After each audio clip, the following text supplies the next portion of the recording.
शहर माना जाता जी, है। जी। और जो उत्तर प्रदेश के मौजूदा मुख्यमंत्री हैं वो योगी आदित्यनाथ जी हैं। जी हैं। डर लगता है क्योंकि आप एक मुसलमान हैं और एक अच्छा काम नहीं मिलता इसलिए भीख मांगते हैं। हाँ, इसीलिए भीख मांग रहे हैं। नहीं तो हम एको हाथ से काम कर सकते। अगर आपको एक हाथ से काम करने वाला काम मिले तो आप काम करेंगे। हाँ लेकिन नहीं मिल रहा है इसलिए भीख मांग रहे हैं। हाँ। वैसे धर्म से हिंदू हूँ, सनातन धर्म का पालन करता हूँ। जी जी। हालांकि अगर पूजा पाठ की बात आती है तो इसका हाथ दिखाइए, कैमरा थोड़ा जूम कीजिए, इसका हाथ दिखाइए, हाथ ऐसे करो बेटा। जाता है अगर काम ना चलता तो यहाँ रहते नहीं, काम चल रहा है इसीलिए रह रहे हैं। प्रशासन से अमूमन इस रास्ते से मैं गुजरता रहता हूँ और ये लोग मुझे दिख जाते हैं। ये बच्चे आपको दिख रहे होंगे, मैं अपने कैमरामैन से कहूँगा कि उन्हें दिखाएं, फ्रेम में ले। ये तमाम लोग यहाँ पे अभी तो संख्या कम है, कुछ आगे भी होंगे। ये रोड के किनारे बैठ जाते हैं और मांग कर अपना गुजारा करते हैं।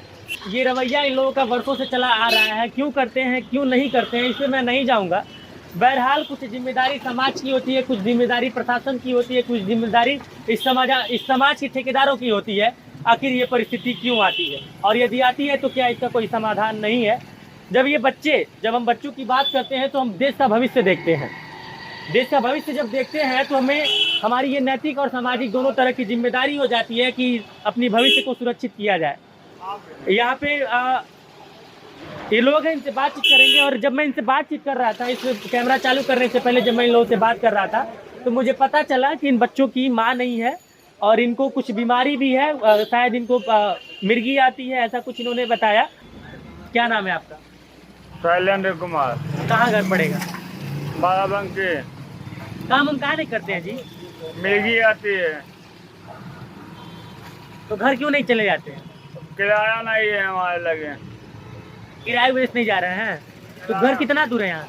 यहाँ से वो कम से कम पड़ेगा 100-250 किलोमीटर। आप तो बता रहे थे कि यहाँ पे भी है आपका कोई। तो यहाँ भी घर है तो यहाँ कोई देने वाला, पट्टेदार नहीं देने वाला कोई है। पट्टेदार देने वाला होता तो हम यहाँ मांगते हैं। घर में और कौन कौन है? हाँ? घर में और कौन कौन है? हम बाप महतारी भाभी होगी सब है बाराबंकी पे। हम न चलिए तब दिखा लीजिए। वो लोग खोज खबर नहीं रखते हैं। और खबर रखते हैं, हम लोग यहाँ खाता होता नहीं है, कैसे पैसा आ जाए। पैसा वहीं मिलेगा ना हमको बाराबंकी में। जब बाप महतारी हमारे वहाँ आते हैं तो यहाँ कौन देगा? पट्टेदार के साथ नहीं देते हैं। और ये बच्चे कैसे जीते खाते हैं, कहाँ रहते होते हैं? हमारे रहते हैं तो वहीं पे, यहाँ फुटबॉल पे सोते हैं। यहाँ 5 रुपया मिला है, 5 रुपया में बताइए हम क्या खवाएंगे, क्या जाएंगे? कभी भूखा सो जाते हैं। तकलीफ होती है लेकिन तकलीफ होके क्या करेगा। जिम्मेदार लोग जब चुप हो जाते हैं तो मुंह खोलना पड़ता है और बोलना पड़ता है। क्या नाम है बेटा तुम्हारा? नाम बता दो बेटा। क्या नाम है बेटा? कब से हो यहाँ पे? इसका हाथ दिखाइए, कैमरा थोड़ा जूम कीजिए, इसका हाथ दिखाइए, हाथ ऐसे करो बेटा, नीचे आओ, कैमरा और पास लाइए। चल गई थी, दवाई नहीं करा पा रहे हैं, कहाँ से कराएं? 5 ये कैसे हुआ बेटा?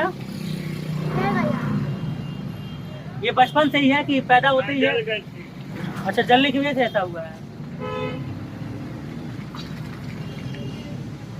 जब ये बच्चे बाप के साथ जब अपने भीख मांग रहे हैं तो इनका भविष्य कैसा हो सकता है ये आप इसका अंदाजा लगाइए।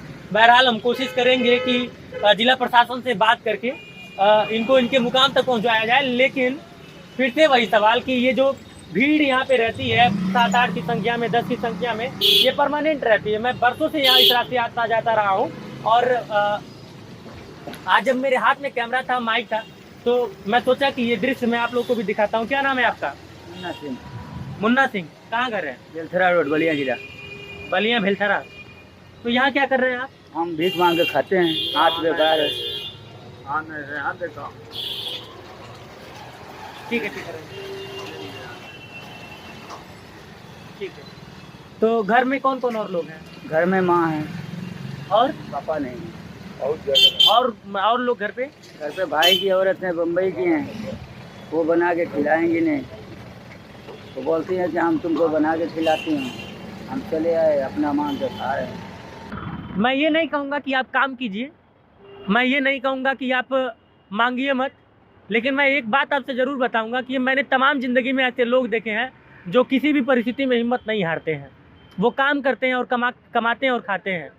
जब आप मांगते होंगे तो कई लोग दुत्कार देते होंगे, तो अच्छा लगता है? हमको खुद अच्छा नहीं लगता, लेकिन एक हाथ चुप से क्या करते हैं। बहुत लोग हैं एक हाथ, दोनों हाथ नहीं है उसके बाद भी काम कर रहे हैं। मैं ये नहीं कह रहा हूँ कि आप भी काम ही कीजिए, मैं ये भी नहीं कहूँगा कि आप भीख मत मांगिए, आपको जो आप स्वतंत्र हैं, जो आपको करना है आप कीजिए। लेकिन मैं आपको बस बता रहा हूँ कि कई सारे ऐसे भी उदाहरण हैं, दोनों हाथ नहीं है उसके बाद भी वो लोग काम करते हैं, कमाते हैं और खाते हैं, खुददारी की ज़िंदगी जीते हैं। हम खुद जाते हैं चौराहे पर भी इस हालत में भी कि मजदूरी करें, लेकिन काम नहीं मिल पा रहा। अच्छा, काम नहीं मिलता इसलिए भीख मांगते हैं?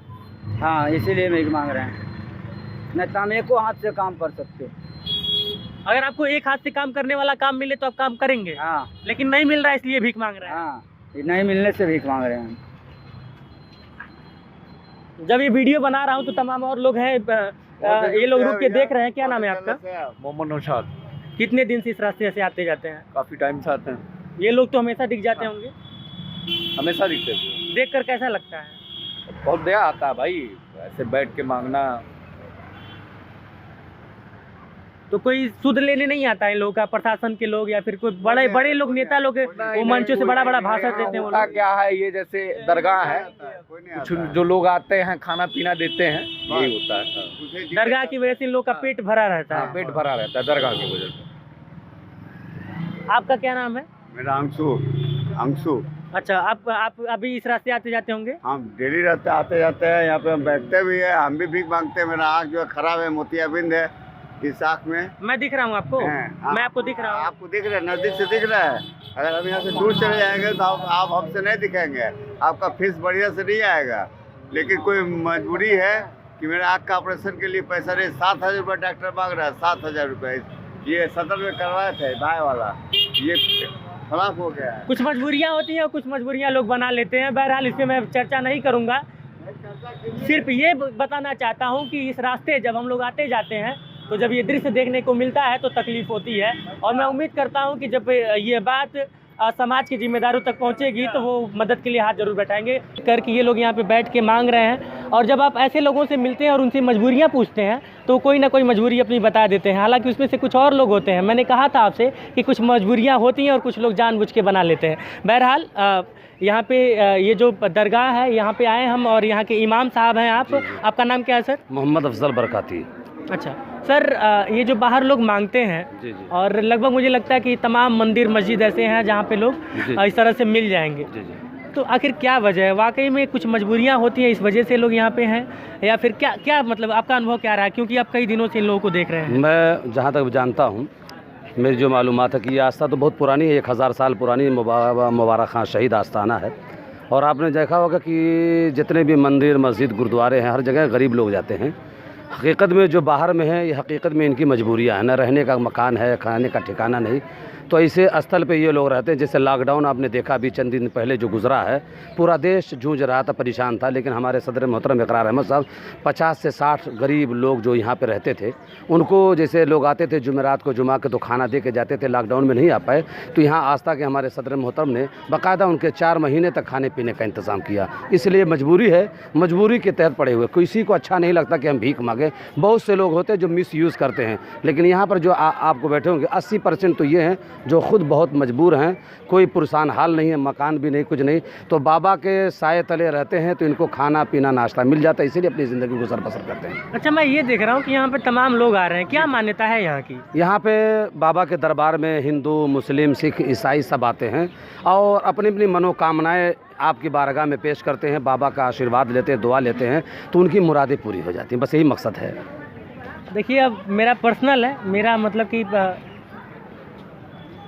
वैसे धर्म से हिंदू हूँ, सनातन धर्म का पालन करता हूँ। जी जी हालांकि अगर पूजा पाठ की बात आती है तो थोड़ा सा वहाँ पे मैं थोड़ा सा ढीला हूँ, जी। और बहुत ज़्यादा मांगने में मैं विश्वास नहीं रखता हूँ, क्योंकि जी। मुझे ये लगता है कि जिसने पैदा किया वो देगा, लेकिन मनोकामनाएं मेरे भी अंदर है, तो क्या वो मांगो तो पूरी हो जाएंगी? क्यों, देखिए ऐसा है, ये तो देने वाली जो ज़ात है, आप सनातन धर्म से हों या कोई धर्म से हों, कोई मज़हब के हों, लेकिन सबका मानना ये है कि ईश्वर एक है, भगवान एक है, खुदा एक। नहीं, मेरे कहने का मतलब वो नहीं था, मैं बस ये कहना चाह रहा था। उसका आपको उत्तर दे रहा हूँ। तो आप यहाँ पे इनके ज़रिए से, एक वसीला होता है, एक ज़रिए से आप इनकी दुआ मांगेंगे तो हमको पूरी उम्मीद है कि बाबा के दर से आज तक कोई खाली नहीं गया है। चलिए, तो कुछ परेशानियां मेरे भी जीवन में चल रही हैं, खैर उसके लिए मैं इनसे दुआ करूंगा। जी, जी, जी। थोड़ा सा इसके बारे में और विस्तार से बताइए। आप बता रहे हैं कि 1000 साल पुराना ये सब कुछ है यहाँ पे, जी, कैसे क्या है ये आपके जो आस्था है, आप जो मज़ार है, क्योंकि जैसे कि हम भी शहर गोरखीपुर के रहने वाले हैं, जाहिदाबाद गोरखनाथ मेरा मकान है, हमारे नाना ही तुर्कमानपुर के रहते, तो वो आपसे मैंने सुना था, सोहबत अली नाम था, मियाँ इसमें अंजुमन इस्लामिया के पढ़े हुए थे, तो आप लोग बचपन में भी यहाँ आते थे, तो बहुत पुरानी ये दरगाह है, उनकी ज़बानी हमने सुना। और यहाँ के जितने भी पुराने लोग आते यही लोग बताते हैं। ये आपने बहराइच का नाम सुना होगा, जी, जी। जो सैयद सालार मसूद गाजी हैं, आप उनके सिपाह सालार रह चुके हैं। अच्छा, इस वजह से आप इधर आए थे, तो यहीं पे आपका जो वो शहादत हुई, उसके बाद आपका यही मकबरा बना, तब से लोग ज़ायरीन आते हैं अपने अपने मनो मुराद के लेकर बस। और यहाँ पे आपको देखने का अच्छा मिल रहा होगा, देखिए हमारी बहन है, हिंदू धर्म के मानने वाली हैं, और दीगर साहिबान आए हुए हैं हर मज़हब के। बस यही है कि एक जुमला बैग है, मज़हब नहीं सिखाता आपस में बैर रखना, हिंदी है हम वतन है हिंदुस्तान हमारा। क्या बात है। तो मैं वही लोगों की बात कर रहा था जो लोग बाहर मांग रहे हैं, तो क्या मतलब इनका काम चल जाता है, यहाँ पे पेट भर जाता है? अगर काम ना चलता तो यहाँ रहते नहीं, काम चल रहा है इसीलिए रह रहे हैं। प्रशासन से या फिर किसी अन्य लोगों से मदद मिलती है? प्रशासन वगैरह से तो हमने कोई मदद आज तक नहीं देखा यहाँ पर, लेकिन बाहर में करते होंगे। प्रशासन को भी मैंने देखा कि जहाँ और दीगर जगहों पर रेलवे स्टेशन के करीब इधर उधर करीब मैंने देखा कि प्रशासन ने भी उन लोगों की मदद किया है। अब यहाँ देखती है प्रशासन ये भी कि जब यहाँ एक मदद हो जा रही है लोगों को आस्था के ज़रिए से, तो जहाँ पे मदद नहीं होती वहाँ जाकर। अच्छा, एक चीज़ और, अब देखिए आपने प्रशासन की बात आई तो मेरे दिमाग में एक और सवाल आ गया। आप गोरखपुर में हैं। जी, जी। और गोरखपुर मुख्यमंत्री का शहर माना जाता है, और जो उत्तर प्रदेश के मौजूदा मुख्यमंत्री हैं वो योगी आदित्यनाथ जी हैं। जी हैं।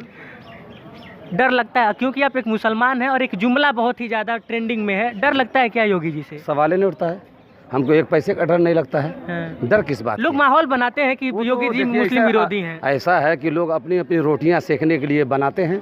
आप हम योगी जी से मिले हैं, हमारे बाप मिले, हमारे ससुर मिले हैं, हमारे नाना मिले हैं, बहुत अच्छे से मुलाकात हुई है, ऐसी कोई बात नहीं। व्यक्ति हैं योगी जी? जाइए आप पर्सनल मुलाकात कर लीजिए, आपकी पूरी अगर कोई परेशानी है आप उनसे कहिए तो फ़ौरन उस पर एक्शन लेते हैं, सुनते हैं सबकी। ये नहीं देखते हैं कि किस धर्म? नहीं, सबकी बात सुनते हैं, ये गलत बात है। सबकी बात वो सुनते हैं, सबके जो है जो सही होता वो फैसला करते हैं, इसमें कोई शक नहीं है। मैं इसलिए ये सवाल पूछा क्योंकि मैं आपसे सिर्फ इसी मुद्दे पे बात करने आया था, लेकिन जब बात प्रशासन की हुई तो मुझे लगा कि ये सवाल भी आपसे पूछ लेना चाहिए। और ये सवाल आपसे इसलिए पूछना चाहिए क्योंकि आप गोरखपुर में हैं और आप चूँकि मुस्लिम धर्म से भी हैं, तो मुझे लगा कि लोगों तक ये बात जानी चाहिए। हमारे पड़ोसी भी हैं, मेरा मोहल्ला जाहिदाबाद है, बगल ही में आपका वो है, ऐसी कोई बात नहीं है। तो कोई आपत्ति नहीं है? कोई आपत्ति नहीं है।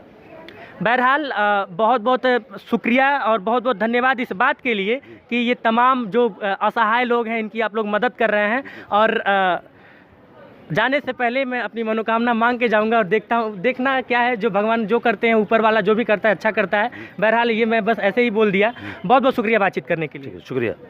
तो यहाँ के इमाम साहब से मेरी बात हुई और तमाम लोग यहाँ पे आते जाते रहते हैं, दुआ और यहाँ के इतिहास के बारे में क्या मान्यता है इसके बारे में बात हुई। लेकिन मेरा जो मुद्दा था वही था कि जो ये असहाय लोग हैं इनके ऊपर शासन प्रशासन की नज़र क्यों नहीं पड़ती है।